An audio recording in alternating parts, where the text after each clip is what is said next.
Hi guys, and welcome to another episode of Kabir Considers. In this video, we're going to react to why tornadoes in America are more destructive than ever. Now, it definitely feels like over the last couple of years, there's been more and more natural phenomena in America. You know, last year there was at least two major hurricanes. Hurricane Ian and there was a Hurricane Idalia. Yeah, that at least two. There were also a few tornadoes as well. It does seem, I've only really been keeping my eye on this for maybe 3 years since I've had this channel. But it definitely seems like we're hearing more and more about these things happening. And, you know, apparently these tornadoes are more destructive than ever, like billions of dollars in damage happening, you know, quite regularly. It's got to be costing the governments tons of money. Even though the government doesn't pay to replace everything that was destroyed, I'm sure they help out a lot. So why? What's going on? Is it a climate change thing? I'm guessing it's related to climate change. Is it? I don't know. Like, what is the cause of it? I was actually at home when the tornado hit Joplin.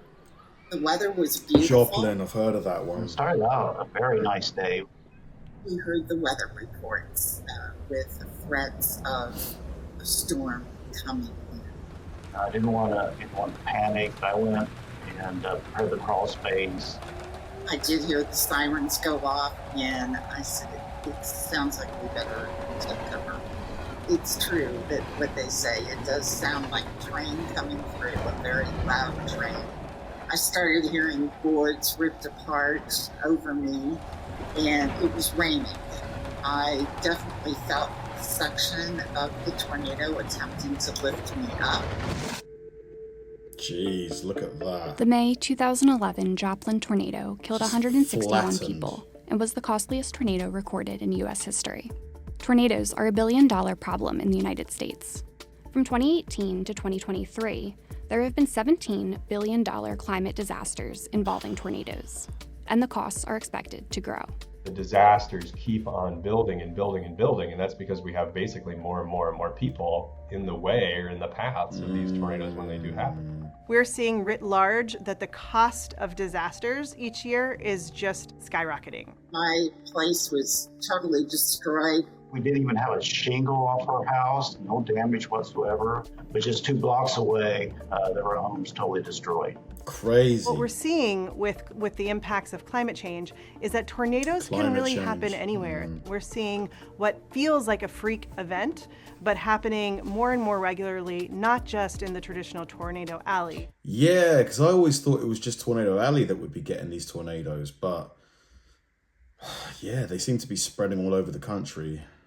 There are ways to keep people safe from tornadoes, no matter where they strike. Get to the Engineers basement, in the United right? States have been developing building codes for decades, and we have science that truly works. We can resist and significantly lower tornado damage.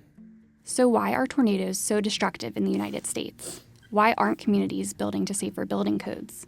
And how can communities invest in resilience? Good questions. I mean, concrete maybe? Concrete houses or brick houses? Heavier? The United States houses? sees about 1,200 tornadoes each year, more than anywhere else in the world. These violent events are deadly and destructive, damaging homes, businesses, and infrastructure. Tornadoes are a big problem in the United States. In 2022 alone, the U.S. experienced 2 separate billion-dollar tornado outbreaks. Severe weather, including tornadoes, hailstorms, and straight-line wind events, caused $7.46 billion in property damage in 2021. The U.S. saw 6 times more billion-dollar severe storms in the past decade than in the previous 2 decades. Those are the storms that produce tornadoes. For a tornado to form, certain weather conditions have to be present. Sort of very similar to baking a pie. You have to have flour and sugar and water and eggs. For tornadoes, you really need an unstable atmosphere, so very warm and humid air near the surface of the ground. You have to have wind shear, different wind directions at a bunch of different levels in the atmosphere to create turning of the wind with height. I see. All of those ingredients come together to form special types of thunderstorms called supercells, which have the potential to produce tornadoes. Based on estimated wind speeds and damage, tornadoes can range on a scale from EF0 to EF5. This rating scale came to us because wind engineers went out into the field to look at the damage. Gosh, and then look based at on this. the damage, they were trying to predict what the wind speeds are. So I do feel like, because if the houses were made out of brick, they would be more durable, wouldn't they? Because I'm seeing a lot of wood here, I can't see any brick among this debris. Not to say that brick is indestructible, but I do think a house made of bricks is more durable than a house made out of wood. Like, I just believe that. Maybe I'm wrong. we have developed this system based on how the buildings react. So that means the tornado's rating is directly related to the resilience of the buildings in the community it hits. On May 22, 2011, a powerful EF5 tornado hit the Joplin, Missouri metro area. The Joplin tornado caused $2.8 billion in damage, or almost $3.8 billion in 2023 dollars, making it the costliest recorded U.S. tornado. That was St. John's Hospital. This is a parking lot. There were cars there, completely packed. The cars are now strewn everywhere. As far as the eye can see, 360 degrees of devastation.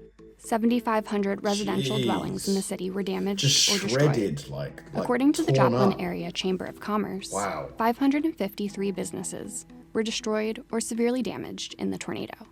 But Joplin rebuilt. Rebuilding is a very long process, and it's one that is arduous.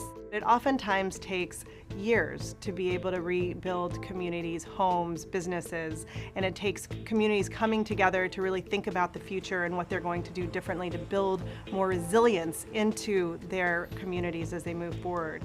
Recovery is a marathon, it's not a sprint. We look at this as an opportunity. We have a new hospital.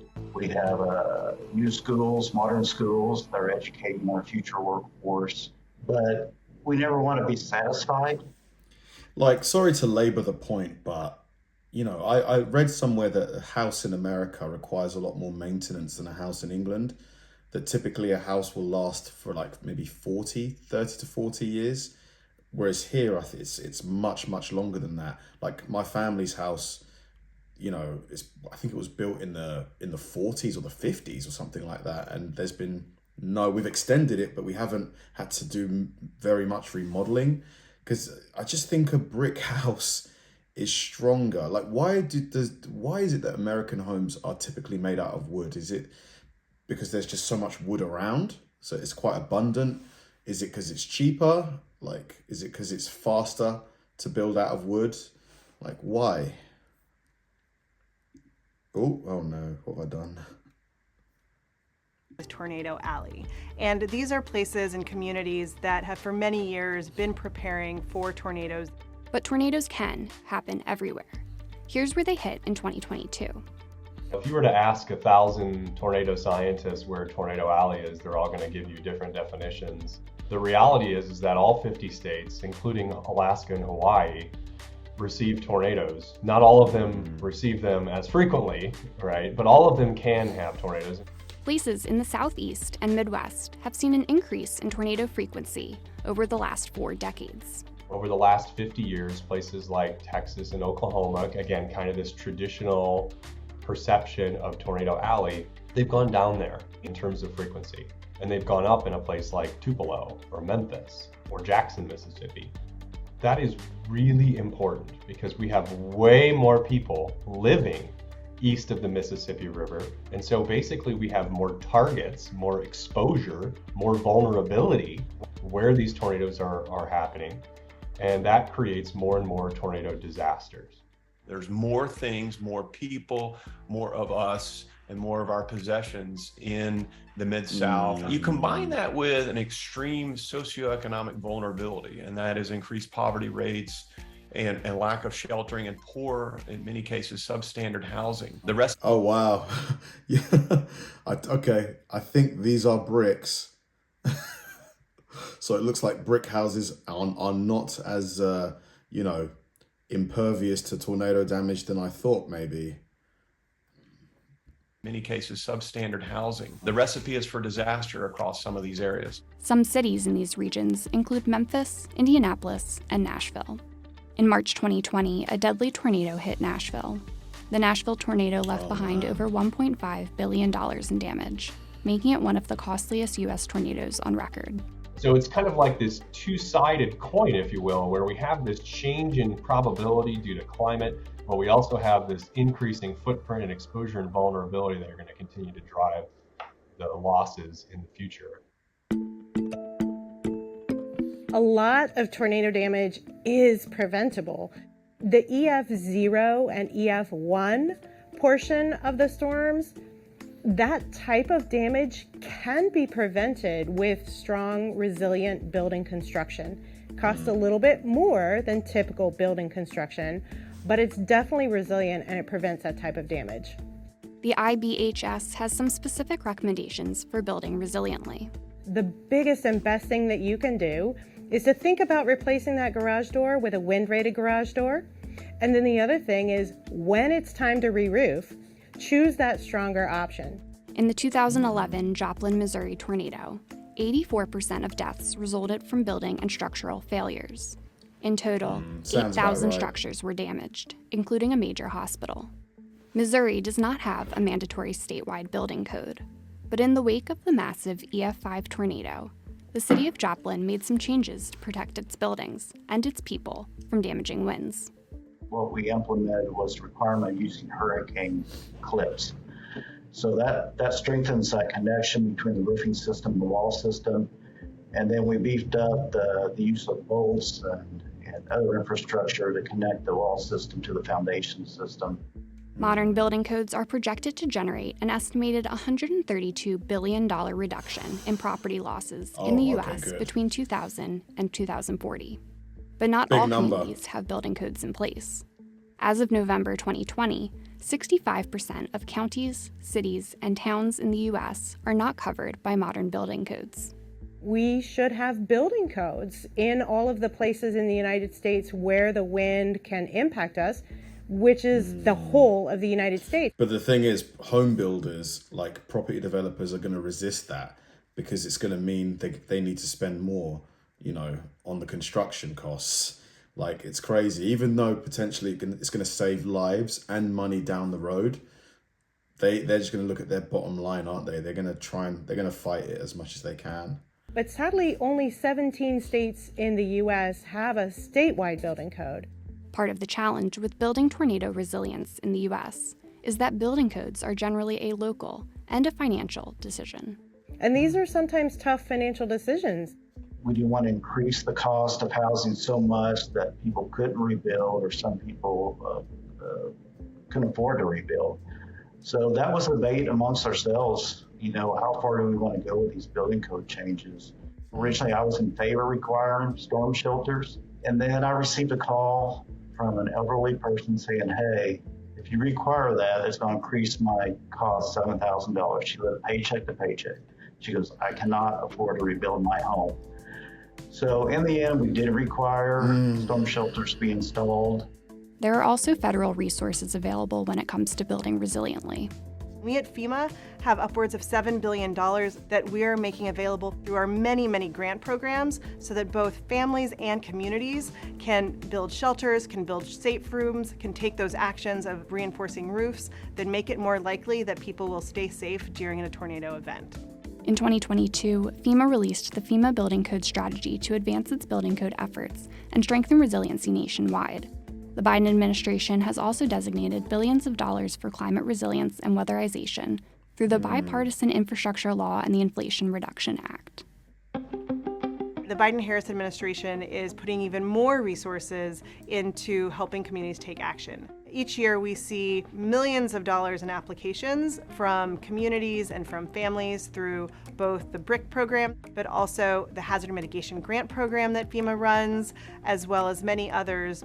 I'm so blessed. And, that was an issue for so many, we know, is that they're seeing all the good that came as a result of this tragedy. And there's some guilt about that, right? And I'm grateful. I would love for us to get to a place where EF0 and EF1 damage are something that we're not seeing anymore because our buildings are now strong enough. Strong enough to that will be a completely huge withstand them. win Yeah. for the United States of America because it means we'll be building resiliently. It's not just tornadoes, it's hurricanes, it's wildfires, it's flooding. A lot of our infrastructure is completely outdated and was built to specs of early 1900s climatology. That is not what we have anymore. Interesting. Super interesting video. I do hope, that I think building codes are a good idea. Yeah, it's going to, raise the cost of building, probably, well, definitely. But if it's going to save lives, I don't think there's anybody who, potentially like there's a tornado in their area and their house survives, nobody in their family loses their life, that after the tornado says, dang, I wish I didn't, build my house according to the building codes. I just think it's a good idea. I still do think that I would love to see an alternative scenario where every house in the Joplin area was mostly brick and cement. How much damage would have been caused? I'm willing to bet a huge amount of money that I have, that the damage would have been less. I really do believe that. It's like, in California where there's lots of wildfires, of course, if you build wooden houses in areas that are prone to wildfires, you're going to see more burned down houses. Brick is less flammable than wood. So I just think in a lot of these situations, I just think using different materials to build the homes would just be the better. It'd be more expensive for sure, but I just think it would lead to, less damage for sure. Thanks for watching, guys, and I'll see you in the next one.